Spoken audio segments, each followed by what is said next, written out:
তুই চোখ খোলা রাখ, দরকার হলে আমি আমার কিডনি দিয়ে দিব, হৃৎপিণ্ড দিয়ে দিব, চোখ দিয়ে দিব, তারপরে তুই বাঁচ, তুই বাঁচ। কি বন্ধু, মায়া হচ্ছে অনেক। কি বললেন যে কিডনি দিয়ে দিবেন? হ্যাঁ।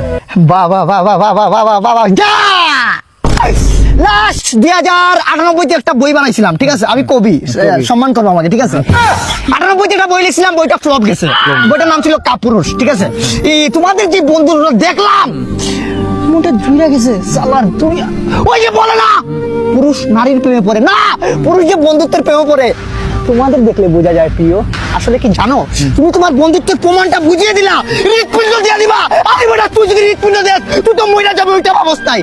বাবা বাবা বাবা বাবা সেলুট জানাই তোমাদের মতো বন্ধুদেরকে, তোমাদের মতো থাকার জন্য। কি তোমার নামটা? নয়ন। তোমার নামে একটা বই লিখবো, বইটার নাম হবে আসল পুরুষ।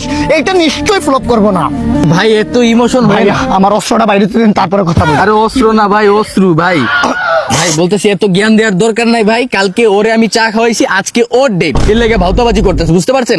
দরকার হলে কিডনি দিব, হাত দিব, তারপর আজকে ওর যেন চা খাওয়া, ডাক্তারে দেখাইয়া এক্ষুনি যাইতেছি চা খাইতে। চা তোরে খাওয়াই তৈব, কিডনি লাগলে কিডনি দিমু। না, এটা ফ্লপ।